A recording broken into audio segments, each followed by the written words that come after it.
네, 오늘은 욥기 9장입니다. 욥기 9장. 제가 정한 제목은요, 틀리면서 동시에 맞을 수는 없다. 굉장히 어렵죠? 틀리면서 동시에 맞을 수는 없다라는 제목을 통해서 우리 함께 욥기 9장을 나누도록 하겠습니다. 우리 욥기를 계속 보면서 가장 중요한 게 욥기 1장과 2장을 우리가 기억하는 거라고 말씀을 드렸습니다.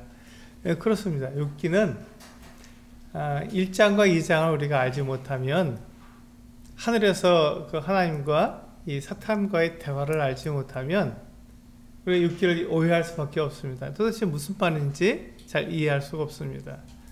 특별히 이제 오늘 이 9장에서 욥이 하나님에 대해서 막 원망을 합니다. 그런데 이 1장과 2장에서 하나님께서 이 욥을 자랑하고 계시는 것, 욥처럼 이렇게 죄가 없고 의로우며 완전하고 행위가 이렇게 완전한 사람이 없다, 이렇게 말씀하시는 것을 우리가 알지 못하면 하나님께서 왜 욥에게 이와 같은 그 고난을 주시고 왜 어려움을 주시는지 우리가 이해하기가 어려운 것이죠. 우리도 오해할 수 있습니다. 욥이 하는 말을 통해서 정말 하나님께서 욥에게 아무 까닭 없이 이와 같은 어려움을 주신 것 아닌가, 이런 오해를 할 수가 있는 것이죠. 그래서 그 욥기 9장에서 우리가 볼 수 있는 것은요, 틀리면서 동시에 맞을 수는 없다라는 제목을 했는데요. 욥이 이 욥기 9장에서 욥이 하는 말, 하나님에 대해서 하는 말은 다 맞습니다. 그런데 욥이 무엇을 모른다고요? 욥기 1장과 2장을 모르잖아요. 왜 자기에게 고난이 왔는지를 모르잖아요. 그래서 욥이 하는 말은 일반적으로 다 맞는 말이지만, 또 욥의 친구들이 욥에게 하는 말은 다 일반적으로 다 맞는 말이지만, 그러나 욥에게는 맞지 않는다. 지금 욥이 하나님에 대해서 얘기하지만 하나님에 대해서 욥이 잘 알지 못하고, 왜 자기에게 이와 같은 고난이 주어졌는지 잘 알지 못한 채로 일반적으로 그가 생각하는 대로 하나님을 판단해 버린 것이죠. 그러니까 욥이 하는 말이 틀렸습니다. 틀렸어요. 그런데 욥이 또 하나님에 대해서 또 옳게 말을 하고 있어요. 그러니까 이게 참 어려운 것이죠.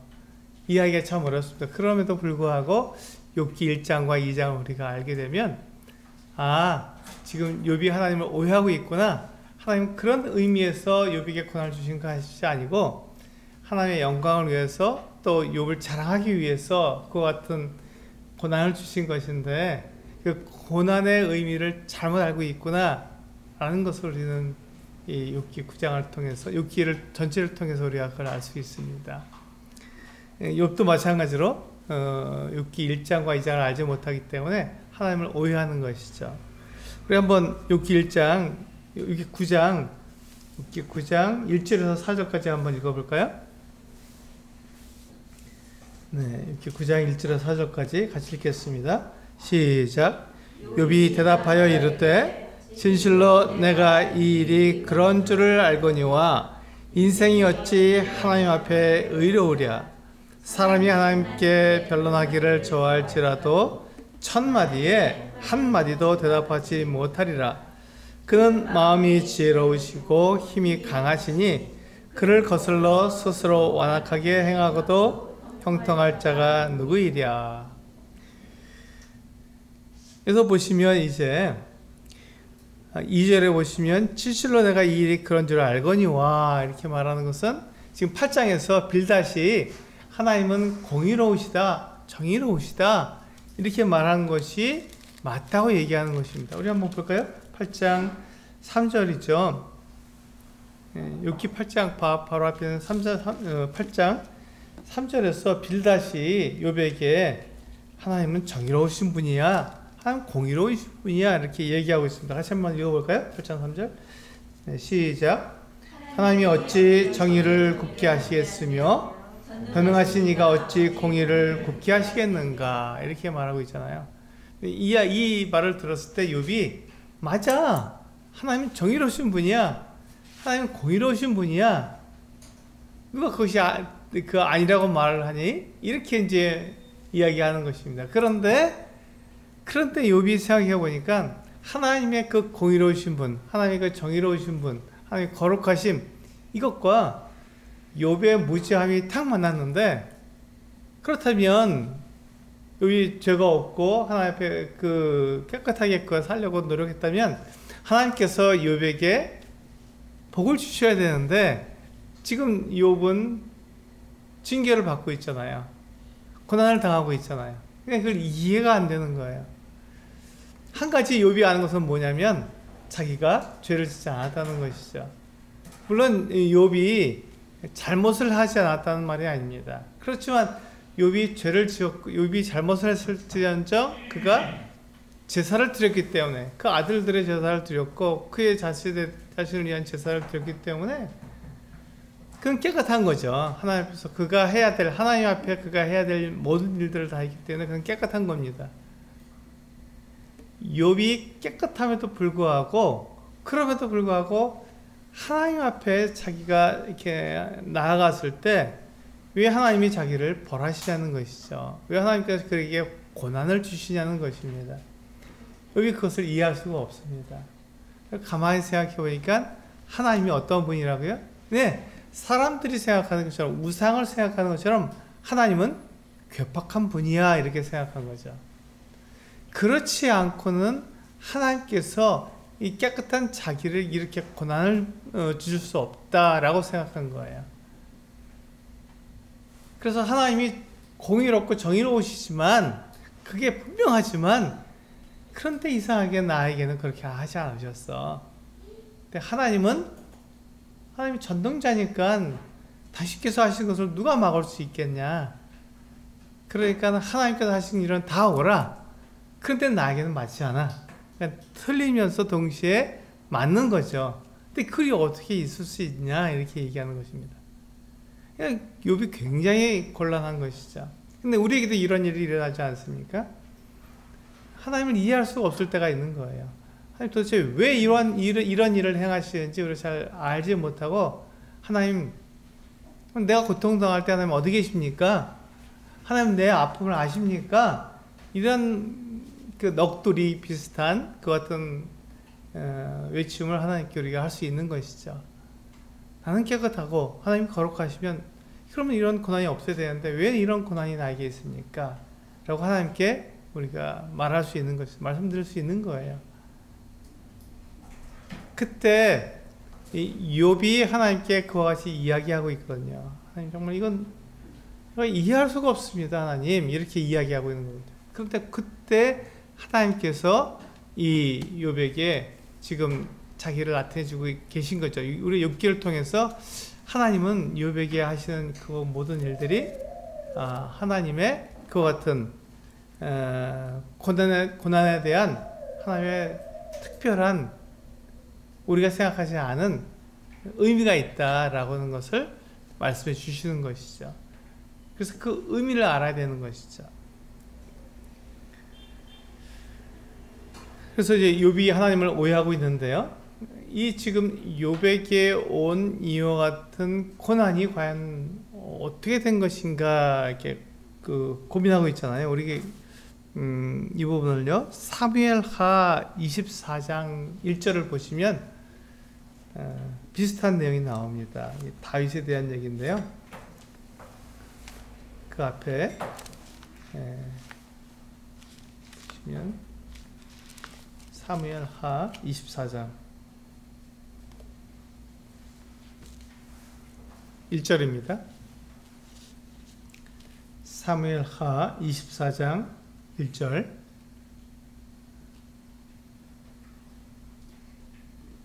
네, 구약 성경 505쪽 정도에 있습니다. 사무엘하 24장 1절입니다. 네, 같이 한번 읽어볼까요? 시작. 여호와께서 다시 이스라엘을 향하여 진노하사 그들을 치시려고 다윗을 격동시키사 가서 이스라엘과 유다의 인구를 조사하라 하신지라. 지금 다윗이 이스라엘의 인구 조사를 했어요. 그런데 그걸 누가 시켰다고요? 여기 보세요. 여기 보시면 사무엘하 24장 1절에서는 다윗이 인고조사를 하도록 누가 시켰냐면 여호와께서 시켰다고 이렇게 되어 있습니다. 네, 똑같은 말씀이 우리 역대상, 사무엘상하, 열왕기상하, 역대상하 있죠? 역대상 21장을 보시면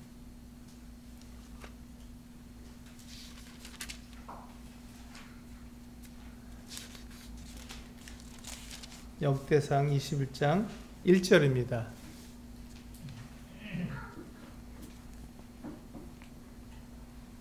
네, 구약성경 641쪽 정도 있습니다. 역대상 21장 1절. 네, 같이 읽겠습니다. 시작. 사탄이 일어나 이스라엘을 대적하고 다윗을 충동하여 이스라엘을 계수하게 하니라. 여기 똑같은 일이거든요. 다윗이 이스라엘 백성들을 이렇게 인구조사를 하는 거예요. 여기는 누가 다윗을 충동했다고 되어 있죠? 사탄이 되어 있어요. 사탄이 그렇게 했다고 했어요. 우리 앞에서 똑같은 내용을 사무엘 하에서 24장에서는 하나님께서 다윗에게 그 일을 하도록 하셨는데, 지금 역대 상에서는 이 사탄이 다윗을 그렇게 충동했다고 되어 있어요. 그럼 도대체 뭐가 맞는 거죠? 하나님께서 하신 게 맞습니까? 사탄이 한 게 맞습니까? 이게 똑같은 일인데 사무엘하에서는 하나님이 하셨다 그러고 역대상에서는 사탄이 했다 그러고, 그럼 누가 맞는 거죠? 누가 다윗을 그렇게 격동한 것입니까? 여기서 우리가 볼 수 있습니다. 이 다윗이 인구조사를 한 것은 사실은 그가 하나님을 못 믿는 거잖아요. 인구조사를 통해서 내 인구가 몇 명인지, 또 이렇게 전쟁에 나갈 수 있는 남자가 몇 명인지를 알아보는 거예요. 그러면 그 사람들이 많고 적음에 따라서 자기가 힘을 얻을 수 있잖아요. 이게 전쟁에 나갈 수 있는 군사가 10만이다. 대단하죠. 그런데 지금 우리 이집트, 애굽에서 이 가나안으로 올 때 60만 명이었어요. 60만 대군이죠. 60만 명이 전쟁에 나갈 수 있는 그와 같은 사람들이었습니다. 지금 이 다윗이 더 많아졌기 때문에 더 많은 사람들을 이렇게 인구를 계수해서 전쟁에 나갈 수 있는 사람이 몇 명이냐? 그래서 이 전쟁에 나갈 수 있는 사람이 많으면 다윗이 하나님을 의지하지 않고 사람을 의지하잖아요. 너무 좋은 거예요. 사람을 의지하기 너무 좋기 때문에 다윗이 그것을 자기의 힘, 자기의 능력으로 생각하려고 인구를 조사한 것입니다. 그러니까 지금 다윗이 하나님 앞에서 죄를 짓고 있는 거예요. 하나님은 원치 않으셨거든요. 그 원인자가 우리 사무엘 하에서는 하나님이라고 말하고 있고, 지금 역대상에서는 사탄이라고 말하고 있는 거예요.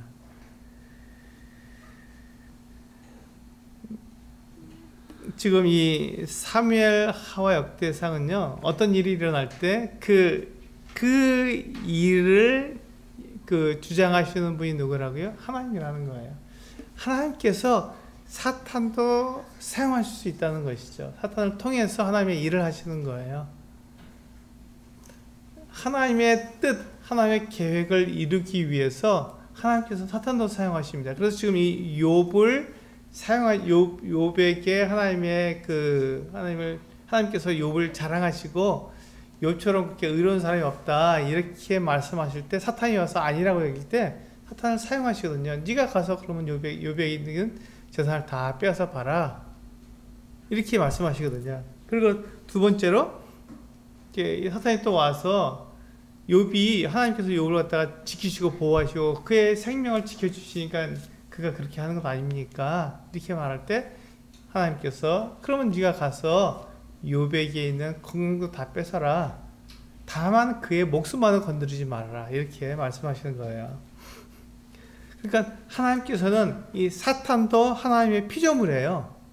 하나님께서 사탄도 하나님의 그 말씀에 순종해야 되고 하나님의 뜻에 그가 복종해야 됩니다. 그래서 하나님께서 이 사탄을 사용하시는 것이죠.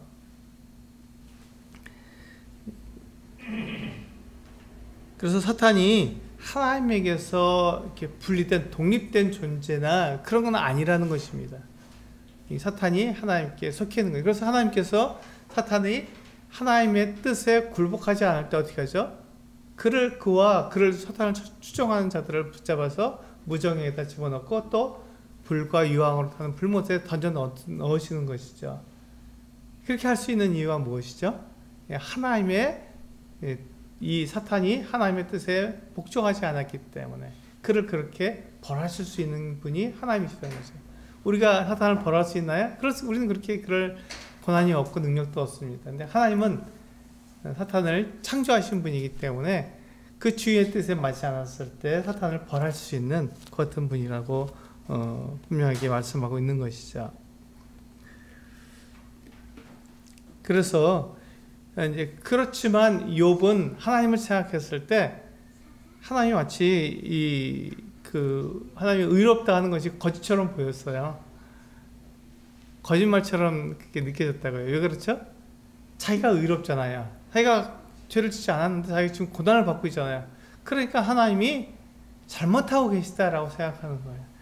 하나님을 축소시키고, 우리 지난번에 배웠죠? 하나님을 축소시켜서 하나님을 작게 만들고 내 이해 속에 그걸 집어넣고 내 렌즈 속에 하나님을 집어넣어서 내가 이해되는 하나님으로 만들어버린 거예요.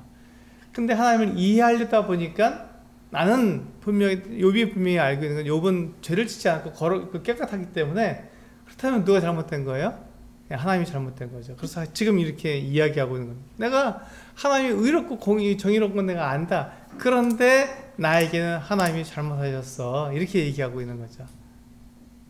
그러니까 이게 잘 안 맞는 거예요. 틀린 것 같은데 또 맞다고 얘기하던, 이게 정말 이해할 수 없는 것 같은 이야기가 되는 것입니다. 우리 욥기 9장 5절에서 10절 말씀을 한번 보시겠습니다. 네, 같이 읽어볼까요? 욥기 9장 5절에서 이제 10절 말씀을 같이 읽겠습니다. 시작. 그가 진노하심으로 산을 무너뜨리시며 저도 산이 깨닫지 못하며 그가 땅을 그 자리에서 움직이시니 그 기둥들이 흔들리로다. 그가 해를 명령하여 뜨지 못하게 하시며 별들을 가두시도다. 그가 홀로 하늘을 펴시며 바다 물결을 밟으시며 북두성과 삼성과 묘성과 남방의 밀실을 만드셨으며 측량할 수 없는 큰 일을, 셀 수 없는 기이한 일을 행하시느니라. 그러니까 욥이 생각했을 하나님께서 참 능력이 많으시고 이 우주와 세상과 사람을 지으신 분이 하나님이시라는 것을 그가 인정하는 거죠. 그런데 그 하나님을 내가 이해하지 못하겠다. 하나님이 정의롭고 공의롭다고 얘기하지만 난 그분을 이해하지 못하겠다. 왜? 그분이 정의롭고 공의롭고 그분이 정말 이렇게 온전하시다면 왜 나에게 고난을 주시느냐, 이렇게 얘기가 돌아가는 거예요. 결국 자기가 중심이 되는 거죠. 하나님이 중심이 아니라 욥 자신이 중심이 되는 겁니다. 그러니까 자기를 중심으로 해서 하나님을 자꾸 이해하려고 하니까 이해가 안 되는 거죠. 그런데 욥만 그렇게 하는 게 아니라 우리도 그렇게 한다는 거예요. 우리의 삶을 보면 하나님이 행하시는 것들을 내가 거기에 따라가는 게 아니라 왜 내 삶에 하나님께서 이와 같이 역사하십니까? 라고 내가 말을 하는 거죠. 그러니까 하나님이 나에게 맞지 않는 거예요. 하나님이 옳다는 것을 내가 알고 그것을 인정하지만 왜 나에게는 맞지 않느냐, 이렇게 하나님께 하소연할 수 있는 것이죠.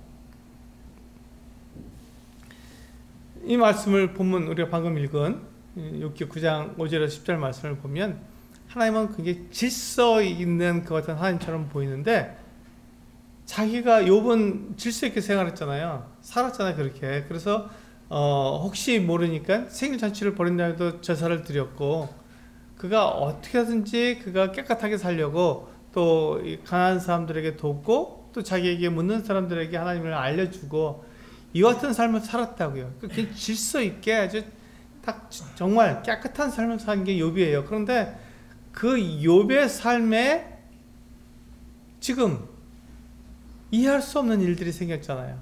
너무 이상한 일들이 생긴 거예요. 그래서 질서가 아니라 무질서가 그에게 들어왔기 때문에 하나님은 무질서하신 분입니까? 하나님 질서의 하나님 아니십니까? 이렇게 묻고 있는 거라고요. 하나님께서 온 우주와 이 세상을 다 지으셨을 때 질서 있게 다 모든 것을 만드셨다고 했는데 지금 나에게 하나님께서 하시는 것을 보면 그 질서가 맞지 않습니다. 이렇게 얘기하는 것과 같은 거죠. 욥은 하나님을 이해할 수가 없었어요. 하나님께서 이렇게 놀라운 일을 하시지만 그 놀라운 일을 하시는 하나님을 욥은 이해할 수가 없었습니다. 우리 그 뒤에 보시면요, 11절부터 13절까지 같이 읽어볼까요? 시작. 그가 내 앞으로 지나가시나 내가 보지 못하며 그가 내 앞에서 움직이시나 내가 깨닫지 못하느니라. 하나님이 빼앗으시면 누가 막을 수 있으며 무엇을 하시나이까 하고 누가 물을 수 있으랴. 하나님이 진노를 돌이키지 아니하시나니 라합을 돕는 자들이 그 밑에 굴복하겠거든. 그렇습니다. 이제 여기 13절에 라합이라는 것은 바다 괴물을 말하는 거예요. 라합은 바다 괴물인데 이걸 다가 어떻게 번역하기가 어려우니까 그냥 쓴 겁니다. 라합이라는 말은 바다 괴물이라는 뜻입니다. 그래서 여기 보시면 이 하나님께서 그의 앞을 지나가시지만 그걸 볼 수가 있나요? 예, 어디 계실지 알 수가 없는 거예요. 왜냐하면 하나님은 보이지 않기 때문에. 하나님께서 많은 일들을 하시지만 우리가 그것을 알 수가 없는 것이죠. 지금 욥이 하나님에 대해서 잘 정확히 말하고 있나요? 네, 정확히 말하고 있어요. 하나님에 대해서 그가 올바르게 말하고 있죠. 그런데 그 하나님이 나에게는 맞지 않는다 이렇게 말하는 거예요. 왜 나에게는 이렇게 이상하게 행동하시느냐 이렇게 묻고 있는 거죠. 하나님께 대해서 그가 불평하고 있는 것입니다. 12절에 보시면 하나님이 빼앗으시면 누가 막을 수 있으며, 그렇죠? 하나님께서 이러한 분이다 이렇게 얘기하는 거예요. 내 것을 다 빼앗아 가셨다. 내 재산도 다 빼앗아 가셨고 내 자녀들도 다 빼앗아 가셨다 이렇게 말하고 있는 거예요. 근데 그걸 누가 막을 수 있느냐? 하나님이 하시면 막을 수 없다. 하나님 나보다 더 크시고 힘이 센 분이라 나는 그것을 막을 수 없다. 가만 보니까 내가 의롭고 하나님은 불의하시다 이렇게 말을 하고 있는 것이죠.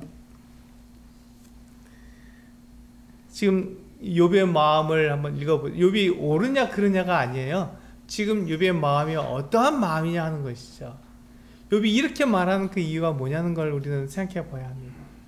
욥이 얼마나 힘들고 욥이 얼마나 괴로우면 하나님을 자기 이 상황에 맞추어서 이해해 보려고 애를 쓰는데 그러다 보니까 하나님이 불의하시다고까지 이야기하는 거죠. 나는 의롭고 하나님은 불의하다라고까지 얘기하는 거예요. 이게 욥이 옳기 때문에 하나님을 저주하는 게 아니라 욥에 당하고 있는 이 고난이 얼마나 어려웠으면, 얼마나 힘들었으면, 얼마나 견디기 어려운 것 같은 상황이면 욥이 하나님에 대해서 이렇게 이야기할 수밖에 없었다는 것이죠. 지금 우리는 욥의 이와 같은 마음을 이해해야 됩니다. 알아봐야 되는 거예요. 지금 나는 편안할 수 있어요. 나는 그 모든 일에 만족할 수 있다고요. 그런데 그런 상황 속에서 하나님께서 이 욥에게 하시는 이와 같은 일들을 이해할 수가 없죠. 그런데 내가 고난을 당하고 어려움을 당하고 내가 정말 이해할 수 없는 것 같은 상황 속에 내가 들어가게 되었을 때 그때 이 욥의 이와 같은 고백이 이해가 될 수 있습니다. 나는 아무 문제가 없는데 왜 하나님께서 나를 이와 같이 고난 가운데 넣으시는 거야? 라고 하나님을 우리가 불평할 수 있는 것이죠.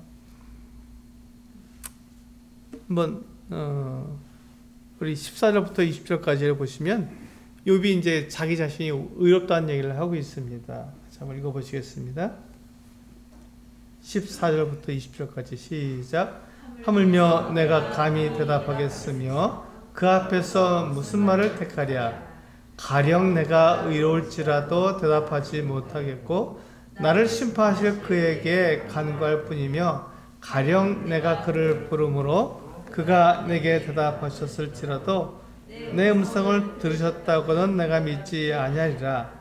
그가 폭풍으로 나를 치시고 까닭 없이 내 상처를 깊게 하시며 나를 숨쉬지 못하게 하시며 괴로움을 내게 채우시는구나. 힘으로 말하면 그가 강하시고 심판으로 말하면 누가 그를 소환하겠느냐. 가령 내가 의로울지라도 내 입이 나를 정죄하리니 가령 내가 온전할지라도 나를 정죄하시리라. 그렇습니다. 욥이 자기가 온전하고 자기가 의롭고 아무 문제가 없다고 이야기하는 거예요. 내가 그렇다 할지라도 하나님께서는 나를 불의하다 하시고 하나님께서 나를 정죄하시면 내가 당연히 무슨 수가 있느냐 이렇게 얘기하는 것이죠. 하나님께서 욥에게 주신 그 고난은 이게 그냥 견딜 수 있는 그런 고난이 아니라 마치 죄인처럼 취급하는 것 같은 고난이잖아요. 자기를 정죄하는 것 같은 고난이잖아요. 그러니까 욥이 그것을 견딜 수가 없어 한다고요. 괴로워서 힘들어하는 것이죠.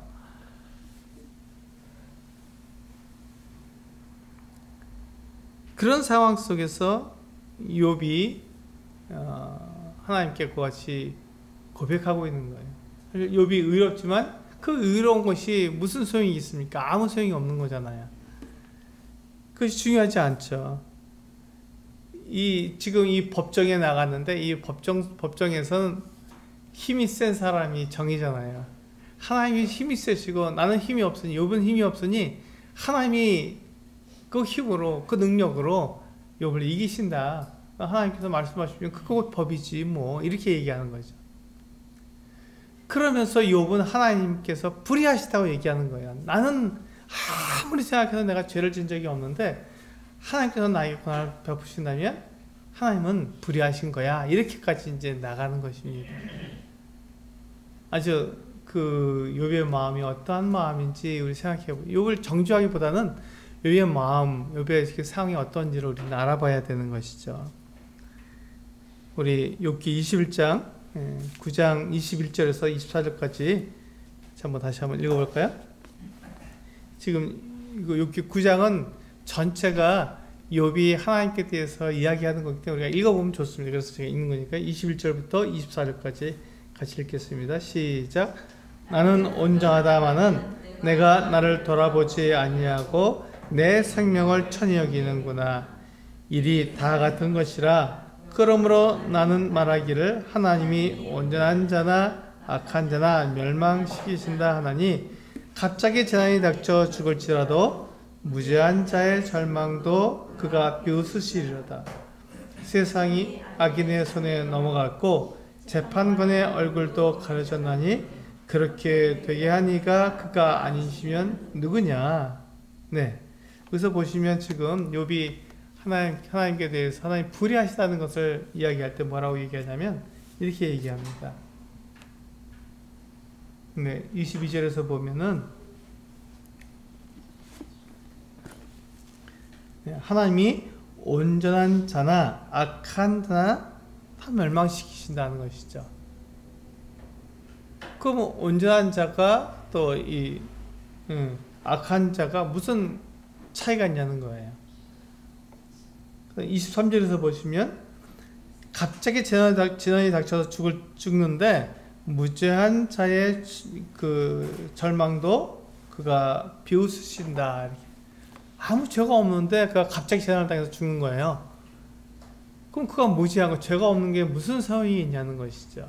지금 욥이 하는 말이에요. 하나님께 대해서 지금 이렇게 불평을 하는 것이죠. 하나님 불의하다고 말씀하시는 거예요. 도대체 이게 무슨 소용이 있냐 이렇게 얘기하는 것이죠.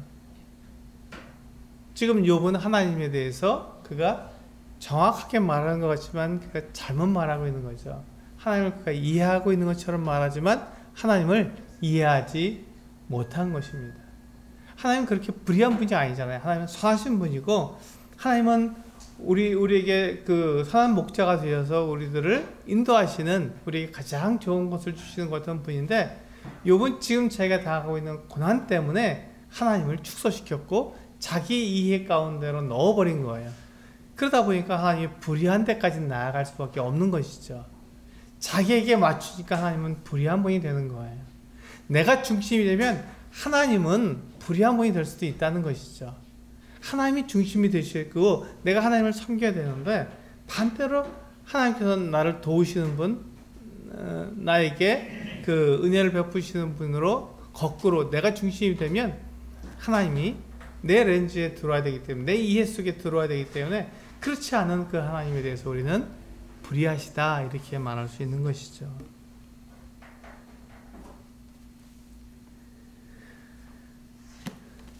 우리 25절과 26절 두 절을 읽어보겠습니다. 시작. 나의 날이 경주자보다 빨리 사라져 버리니 복을 볼 수 없구나. 그 지나가는 것이 빠른 배 같고 먹이에 날아내리는 독수리와도 같구나. 지금 이 욥에게 주어진 그 같은 시간들이 금방 사라져 버리는 것이죠. 그래서 욥은 답답한 거예요. 그래서 욥은 사실은 하나님과 이렇게 관계를 회복하고 싶거든요. 그런데 그게 안 되니까, 자기 고난이 있으니까, 자기 괴로우니까 하나님이 불의하다고 말했지만, 사실은 그 하나님 앞에 제가 이야기하고 싶은 거예요. 하나님, 왜 도대체 나에게 이 같은 고난을 주셨습니까? 내가 불의합니까? 라는 것을 물어보고 싶은 거죠. 근데 그걸 물어볼 수가 없는 거죠. 그래서 이 욥이 이게 지금 빨리 지나가는데, 지금 이후에 세 가지 그게 대책을 이렇게 마련해서 이야기합니다. 내가 정말 이 고난, 이 어려움 속에서 빠져나갈 수 있는 세 가지 전략적인 것을 내가 마련해 봤는데, 제가 이것을 할 수 있겠습니까? 라고 묻는 거죠. 한번 볼까요? 우리 27절부터 29절까지 함께 읽겠습니다. 그래서 이제 여기 첫 번째 전략이 무엇이냐 한번 볼까요? 27절부터 29절까지 시작. 가령 내가 말하기를 내 불평을 잊고 얼굴빛을 고쳐 즐거운 모양을 하자 할지라도 내 모든 고통을 두려워하오니 주께서 나를 죄없다고 여기지 않으실 줄 아나이다. 내가 정죄하심을 당할진대 어찌 헛되이 수고하리이까. 첫 번째 전략이 뭐죠? 27절에 나오잖아요. 27절에 보면은, 내가 지금 이게 내가 당한 것이 잠깐 있고 이제 지나가면 어떻게 27절에 보면은 내 불평을 잊고 얼굴빛을 고쳐서 즐거운 모양을 하자. 가만 보면 이게 참 좋은 방법인 것 같아요. 그렇잖아요. 좋은 방법인 것 같은데, 그가 얼굴빛을 바꾸고 그가 즐겁게 모든 것을 다 괜찮은 것으로 생각한다 할지라도 28절에 보면 주께서 나를 죄없다고 여기지 않으실 줄을 아나이다. 욥이 이렇게 그가 대책을 내고 그 전략을 쓴다 할지라도 하나님께서는 여전히 강하시다는 것이죠. 여전히 욥을 같은 정죄하시고 그를 벌하실 거다 이렇게 얘기하고 있는 것이죠. 30절과 31절 두 번째입니다. 같이 한번 읽어볼까요? 시작. 내가 눈 녹은 물로 몸을 씻고 잿물로 손을 깨끗하게 할지라도 주께서 나를 개천에 빠지게 하시리니 내 옷이라도 나를 싫어하리이다. 여기 보시면 내가 눈 녹은 물로 나를 깨끗하게 한다고 해서 이 말은 이제 쉽게 말하면요, 마치 내가 눈처럼 희게 나를 만들다 이런 말하고 똑같습니다. 이게 관용어인데요. 그래서 내가 나를 눈처럼 깨끗하게 만든다 할지라도 이게 무슨 소용이냐는 것이죠. 잿물로 내 손을 깨끗하게, 잿물은 비누잖아요 지금요. 비누로 손을 깨끗하게 한다 할지라도 내가 깨끗해졌어요. 샤워를 딱 마쳤어요. 깨끗해졌습니다. 근데 샤워를 마친 나를 딱 들어서 개천에다 넣어버리는 거예요. 그럼 무슨 소용이 있어요? 샤워한 게 무슨 소용이 있냐는 것이죠. 지금 욥이 그런 상태라는 거예요. 욥이 깨끗하시면 그게 무슨 소용? 하나님께서 나한테 죄 있다 그러시면 내가 죄가 있는 것이지 내가 무슨 그 방법이 있느냐, 하나님을 내가 반박할 힘이 없다 이렇게 얘기하는 것이죠. 그러니까 지금 욥은 자기는 깨끗하고 자기는 의롭지만 하나님이 자기를 불의하게 대하신다 이렇게 지금 말하고 있는 거예요. 마지막으로 세 번째 그의 전략이 뭐냐면요, 우리 33절에서 35절이죠. 32절에서 35절까지 같이 읽겠습니다. 시작. 하나님은 나처럼 사람이 아니신즉 내가 그에게 대답할 수 없으며 함께 들어가 재판을 할 수도 없고 우리 사이에 손을 얹을 판결자도 없구나. 주께서 그의 막대기를 내게서 떠나게 하시고 그의 위엄이 나를 두렵게 하지 아니하시기를 원하노라. 그리하면 내가 두려움 없이 말하리라. 나는 본래 그렇게 할 수 있는 자가 아니니라. 욥이 하나님 앞에 두려움 없이 말할 수 있는 사람이 아니잖아요. 그런데 하나님께서 그 막대기를 치우시고 하나님께서 그에게 부드럽게 하시면 이렇게 강하게 안 하시고 그렇게 하시면 그가 담대하게 두려움 없이 말할 수 있지 않겠느냐 이렇게 얘기하는 것이죠.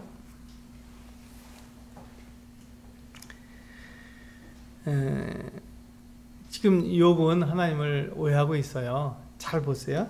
욥이 뭐라고 얘기하고 있냐. 세 번째에서 뭐라고 말하냐면요. 우리 사이에, 하나님과 욥 사이에 손을 얹을 판결자가 없다. 이 말은 뭐냐면 중재자가 없는 거예요. 하나님이 너무 크시고 욥이 너무 작은 피조물이기 때문에 이 둘 사이를 중재할 중재자가 없는 거죠. 중보자가 없는 거예요. 왜냐하면 하나님이 너무 크신 분이시니까. 하나님께서 말씀하시면 욥이 들어야죠. 무조건. 하나님께서 그렇게 정의하시면 욥이 그렇게 정의가 돼야 되는 것입니다. 그 두 사이에 동등하게 이렇게 딱 잡아줄 수 있는 그런 중재자가 없다는 거예요. 그 중재자가 있으면 좋겠다. 하나님이 왜 이렇게 하시는지 내가 알았으면 좋겠다. 내가 깨끗하다는 걸 하나님께 알렸으면 좋겠다. 그래서 하나님과 나의 사이가 이렇게 좋은 관계가 있었으면 좋겠다. 지금 굉장히 이렇게 불편한 관계, 어려운 관계인데 이런 관계가 아니라 좋은 관계가 되었으면 좋겠다. 이렇게 얘기하는 거예요. 근데 그렇게 해줄 판결자가 없는 거예요. 양 사이에, 하나님과 욥 사이에 나설 수 있는 그런 판결자가 없다고 욥이 이야기하고 있는 것이죠. 욥의 마음을 한번 생각해 보세요. 욥이 하나님을 오해하고 있는 건 사실이지만 욥이 얼마나 답답하면 하나님이 불의하시다고 말하고 있을까 하는 것입니다. 욥이 분명히 알고 있는 것은 자기가 죄를 짓지 않았다는 것을 분명히 알 수 있잖아요. 자기가 한 일이니까. 그렇기 때문에 제가 그 죄를 짓지 않은 자기가 이와 같이 죄인 취급당하고 죄인에게 행하는 것 같은 고난을 자기가 당하고 있다면 하나님께서 이 모든 일들은 다 하나님께서 하시는 것이니까요. 하나님께서 그에게 고난을 베푸시는 거니까. 그렇다면 하나님께서 나에게 고난을 주신다면 하나님은 나에게 잘못하시는 것이 아니냐. 나를 왜 이렇게 불의한 자로 취급하시냐. 이렇게 말하고 있는 것이죠. 우리는 여기에서 때때로 우리도 욥처럼 그렇게 말할 수 있어요. 하나님을 잘 알지 못하면 욥은 욥기 1장과 2장에 하늘에서 일어난 일들을 모르고 있거든요. 전혀 모르는 거예요. 그러니까 자기 입장에서 하나님을 이해해 보려고 하는 것이죠. 하나님께서 자기에게 베푸시는 이와 같은 고난을 이해해 보려고 하는 거예요. 하나님이 왜 이렇게 하시는지 한번 자기의 생각으로 자기의 이 지혜로다가 이해해 보려고 하는데 이해가 안 되는 거죠. 이해가 안 되니까 어떻게 합니까? 하나님을 축소시키고, 그래서 자기가 알고 있는 하나님이 이런 분이지만 지금 나에게는 그것이 맞지 않는다라고 이야기하면서 틀린 것이 동시에 맞는 것이라고 이렇게 이야기하기가 참 어려운 거죠. 그래서 그런 일은 없는 거거든요. 틀린 건 틀린 거고 옳은 건 옳은 건데 지금 욥은 하나님에 대해서 옳게 말하면서도 그것이 나에게 맞지 않다라고 이렇게 이야기하면서 혼돈 가운데 있는 것이죠. 하나님을 이해하지 못하니까 혼돈 가운데 있는 것입니다. 우리도 하나님을 이해하지 못하면 욥처럼 혼돈할 수 있습니다. 내가 옳은데 하나님이 왜 이렇게 하시는 거야? 이렇게 말할 수 있는 것이죠. 하나님을 이해하지 못하면, 하나님을 정확하게 알지 못하면 그렇게 될 수 있다는 것입니다. 그래서 하나님을 알아야 된다는 것이죠. 하나님을 알아야 됩니다. 하나님이 어떠한 분인지 우리가 알아야 됩니다. 그리고 하나님을 중심으로 우리가 살아야지, 나를 중심으로 살게 되면 이와 같은 오해 가운데서 어려움을 겪게 된다는 것이죠. 그래서 우리가 하나님이 하시는 일을 보면서 왜 나에게 이런 일이 일어났는지 말하기보다는 중요한 것은 내가 하나님을 잘 이해하지 못하고 있다는 것을 내가 알고, 하나님은 그 진리 가운데 계시기 때문에, 하나님이 변하지 않기 때문에, 하나님이 하시는 일들이 맞기 때문에 하나님께서 나에게 계획이 있으시고 나에게 뜻을 가지고 계셔서 그것을 이루고 계시다는 것을 우리가 알아야 됩니다. 하나님은 선하시고 하나님께서는 좋으신 분이기 때문에 나를 이용하시고 나에게 안 좋은 일을 행하시는 분이 아니라는 것을 우리가 믿음이 필요한 것이죠. 바로 그것을 욥기를 통해서 우리가 배우는 거예요. 하나님이 얼마나 그 선하신 분이신지, 하나님이 전능자이시지만 하나님께서 행하시는 모든 일 가운데 우리에게 좋지 않은 일은 없다는 것이죠. 비록 그것이 고난일지라도, 욥에게 온 고난일지라도 그것을 통해서 하나님께서는 욥을 자랑하고 계시고 하나님의 영광을 위해서 욥을 사용하시는 것이죠. 그것을 안다면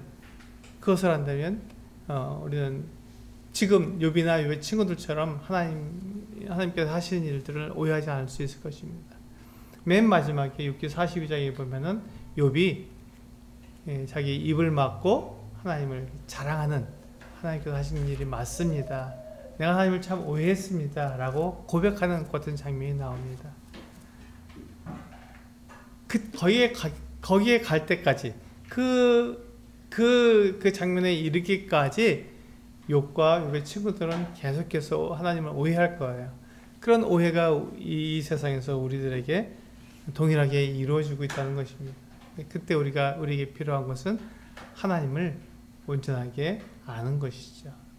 하나님 어떠한 분인지 우리가 온전하게 아는 것이 우리들에게 필요하다고 생각이 됩니다. 네. 오늘 우리 기도하시고 6기 9장을 마치도록 하겠습니다. 기도하시겠습니다.